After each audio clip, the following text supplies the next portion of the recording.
Thanks very much.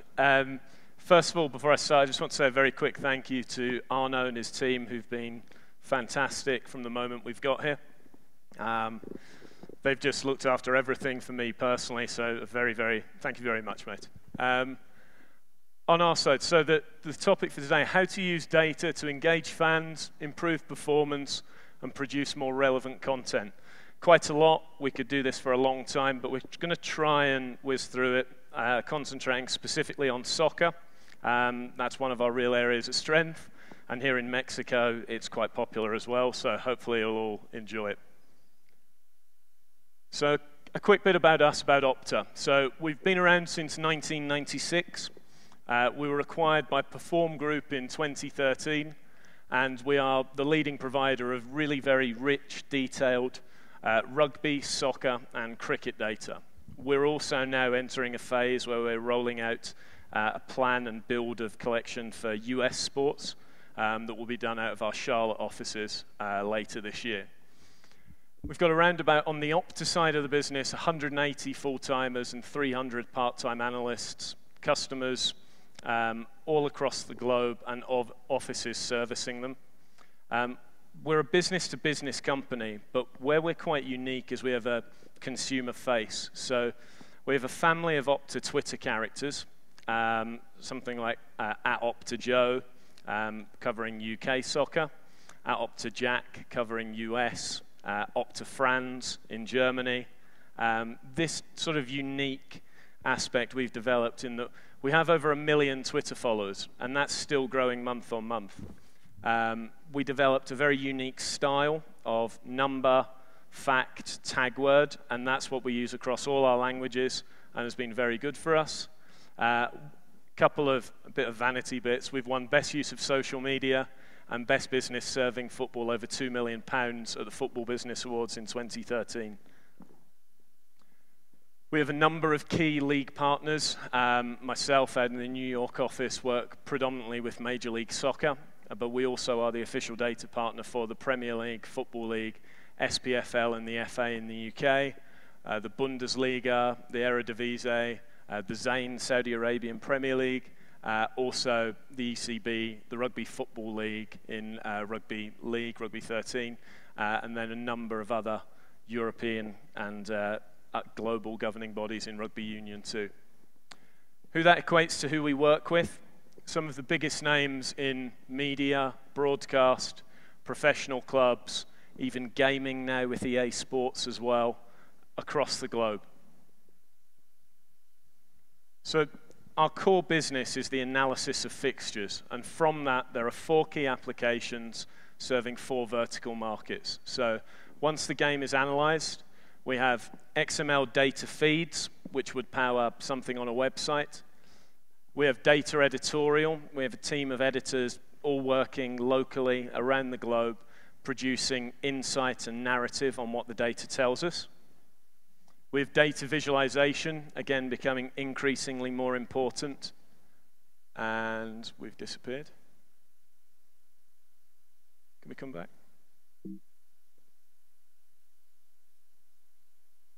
We're back.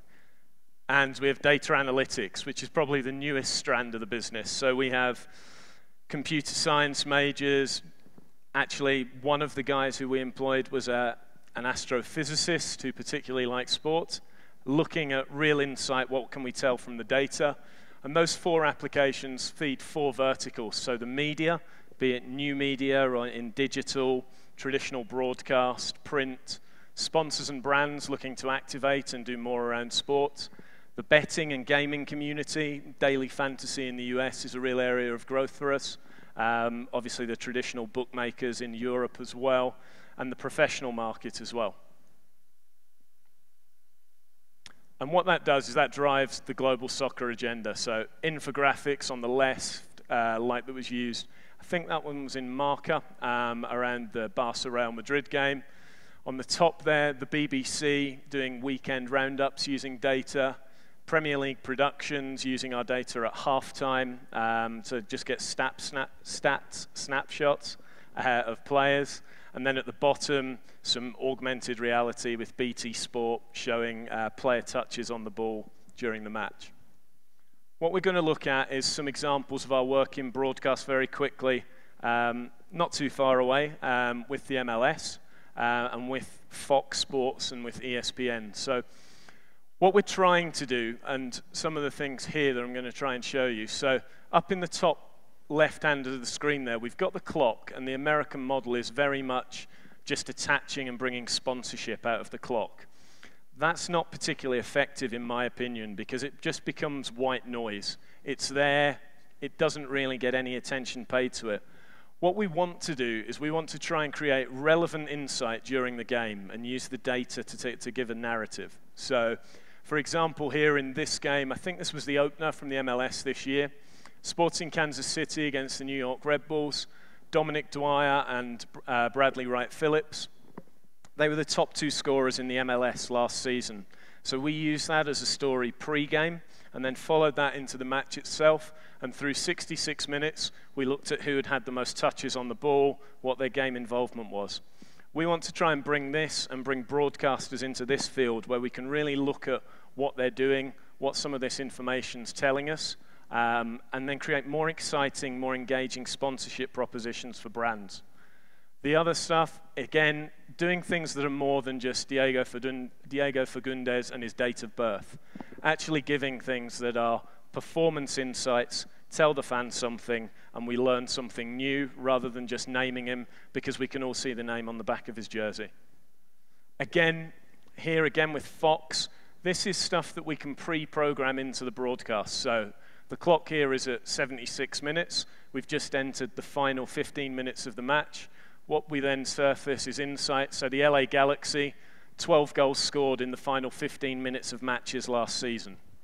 Insight that gives the viewer something to look for, what may happen, what may happen in the game. This one here, 17 minutes in, Portland Timbers, 22 goals allowed from set pieces, the worst in the MLS. We threw that up at the first corner of the match. Insight, relevance, exactly the way we want to take things in the broadcast. Some of our work with ESPN, quite apologies on the clarity here as it's blown up, you can't quite see it. The bottom right is probably the best here. This is a sponsored series with Audi inside the game, looking at Chicago Fire and their defensive aspects last season. So looking at their goals allowed, looking at their shots allowed, and all of these elements, and where that ranks them within the league. A great insight going into the game to really, really build a property for a sponsor. The next one is exactly where we want to take it and was used just this weekend in the Orlando City versus LA game.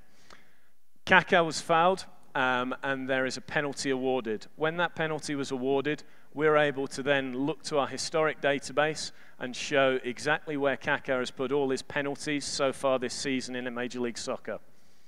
We know that he's put one straight down the middle. If we had the video of this when he played it through, he went slightly to the left of where the ball was, probably around here where the red dot is, but he followed that trend. Again, it gives the viewer insight, something engaging, and a privileged look inside the game. All of these partnerships are data integrated with technology, and what we're going to see now is a quick video on some of that in a platform called Red Bee Media's Piero technology, and some of the insight that that can generate.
So all of that's very good, and it's very nice, and it's very great to show it here. Doesn't it look fantastic?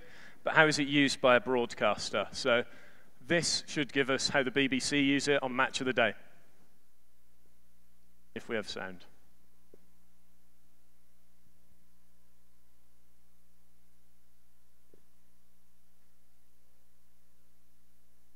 So we can go over this anyway. Adam Lallana was in the frame for England's selection.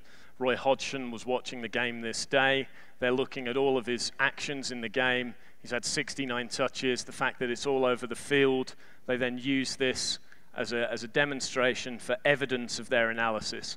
The public have tired of the very old a player saying, well, when I played, this was how it was. The game's moved on, so this is real progression, evidencing all of these points, and then going into some tactical illustration and some elements here.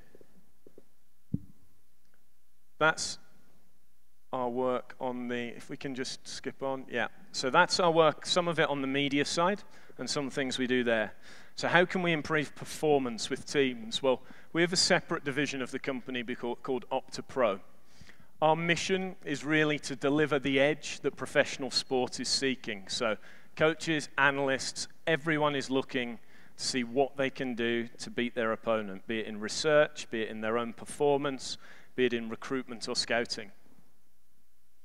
We work with over 112 teams worldwide, so there are 20 teams in England across the Premier League or the Championship. I think it's actually a few more than that. In Germany, we work with 4 teams on an individual basis, plus 36 via the DFL's club portal, and 10 Austrian clubs using a portal as well. Spain, we have 5 direct contracts, and then we have a partnership with a couple of other companies in tracking data for all of the 42 teams there. Selected other teams around Europe. Within Major League Soccer, we have a partnership as well, which we're just going to come on to now, and 7 teams at the World Cup last year, including Germany and Brazil. So our work with Major League Soccer is quite interesting because the structure of the league allows for something slightly different. So we have a centralized agreement with the league's CPN, Central Player Network. And the Central Player Network has access and the ability to request from us a report on any player in any league we cover around the world. They will then use this and give this to ownership, comparing their average number of touches on the ball to the league average in the MLS. They will compare it to other players around the league, who may be the top performers, and it will inform their recruitment decision-making. We have that deal across all clubs, and then we have these selected clubs here who have some other agreements with ourselves. And hopefully, we've got a bit of a video where we were covered by the MLS Insider series presented by Adidas on some of that work and what it looks like with the New England Revolution. Has it given us an advantage? We think so. I mean, there are specific games that we've won over the last couple of years. When we look at the data and what it's telling us about that opponent, there's certainly instances where we know it made a major difference in our game preparation, and ultimately we got the result we were looking for.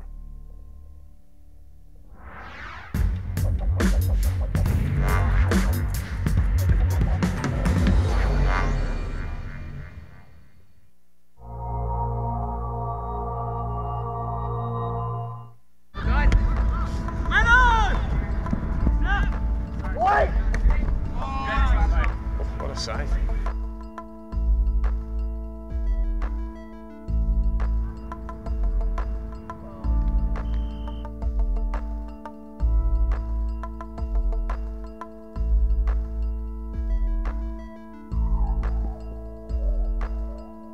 Ready? Let's do it. And we are underway. Pounded forward by Swords, taken over by Lovell. Interception challenge, yes? Yeah, it's your recovery by 22. Do you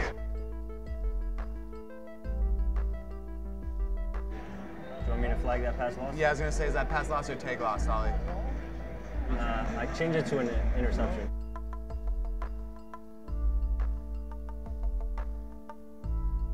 We go into detailed analysis on each player, absolutely aggregating all of the touches they've had on the ball and sort of mapping that and putting it into individual team reports, match reports, player reports.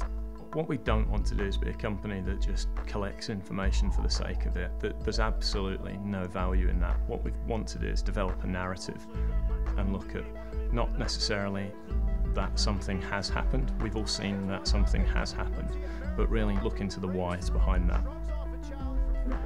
In this particular match, Chicago's playing a 4-4-2. What we're seeing here is the two center defenders are actually exchanging the ball with Jeff Laurentowicz a lot more often than the other defensive midfielder, Chris Ritter. If I was seeing a similar lineup for New England, I would perhaps try to cut off some of these connections between the center defenders and the defensive midfield. How would you do that? Perhaps, planting an extra player in the midfield here, or making one of the center midfielders step kind of into that role. Once Opta formed a relationship with the league to do all the games, it made perfect sense for us to be teamed up with Opta in terms of being able not to just to get our stats, but to get everything across the entire league. There are certain games or certain opponents that you look at and you find something in the data that gives you an idea of maybe how you want to attack them, or where you want to be careful about how they're going to attack you. So I think the data for us it's an opportunity to get an advantage.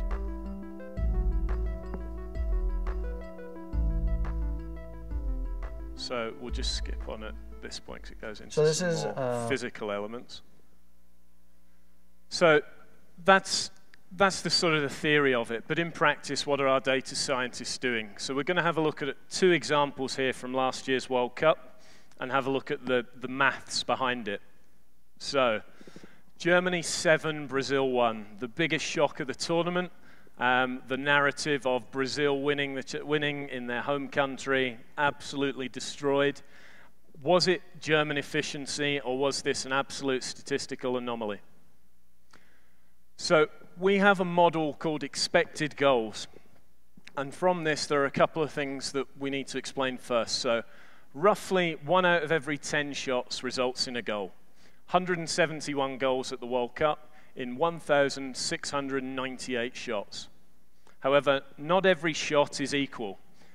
Our expected goal estimates the goal probability from every shot. So we take into account where the shot was, what the phase of play was it a header, was it sort of a right foot, left foot for each particular player.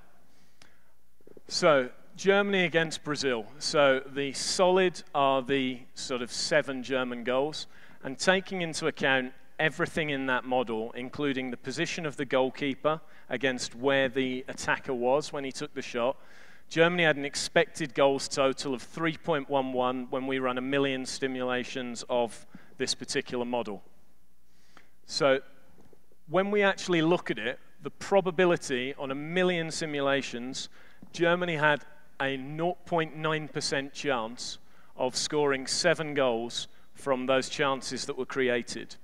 Now, this is measuring this against the average. So against the average, we think probably 3. However, Germany are an exceptional team, and these were exceptional circumstances, hence why we get the outcome and 7 goals were scored. Tim Howard, massive story in America, 15 saves in the match against Belgium. But how good was he? Was that the best goalkeeping performance at the World Cup? When we look at the sort of the expected goals, we extend it and look at shooting goals added. So looking at pre-shot to post-shot. So this is an intermediary model. As we said, estimates the change in expected goals from before the shot to after it. It's a repeatable skill on a player level that we're looking at here. So Belgian shots on target against the USA. 15 there, 2 conceded, and expected goals post the shot taking place of 3.88. So Tim Howard has presented 1.88 expected goals there, which is pretty good. But where does that rank in overall in that World Cup? It was the most shots saved in a game. It was the most shots saved in a World Cup match since 1966. Tim Howard was only the 3rd best goalkeeping performance at the World Cup. His expected goals prevented of 1.88. Actually, we've got the Nigerian goalkeeper against Bosnia and Herzegovina, 7 shots faced, 7 saves, no goals against. His expected goals prevented is up at 2.29. So we see there that, yes, Tim Howard's performance was impressive. He made all of those saves. But actually, when we drill down into it, we feel, using our model, there were potentially 2 better goalkeeping performances in terms of the difficulty of the situation that they were placed in. So all of this information, how can the media now take this and move this advanced analytics on? So the media can use this to create a new narrative, real insight, not the anecdotal when I played this game. They can create spin-off shows looking at the data in much more detail. We can create more commercial inventory for teams to sell. We can predict the golden boot. We can look at the relative strength of a team's opposition in their schedule and the average number of chances they're creating, and then look at a striker's goal conversion to bring that into it. We can look at the golden glove, where we can actually really rank saves based on the difficulty they're faced. We can even look at something for an entertainment index. What are games that are entertaining? What matters? We can create and model this. So all of this is great, and it would be very easy for me to say this is what the media needs to do, but that's actually quite difficult to turn it into commercial programming and really make use of it. So what we've done with our partners in Perform Group is we've created a series of Did You Know videos that try and bring context to some of these situations and really look at performance in the vein of what's gone before. So this is the final one.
So it's a very simple snapshot on how we can use data to create something like that. The reason that we do that, and it's not voiced at all, it's just text in the video. We've been chatting to the guys at Facebook a little bit, and videos like that do very well on their platform because of people using things on mobile. When you use your Facebook mobile stream, things will automatically play, and that means that people can use it without the sound. It'll play. They can still get the full insight into the content. And when you consider that Facebook are doing sort of around about 4 billion video views a day, and they're doing, during the last World Cup, they had 3 billion interactions, just particularly with the tournament.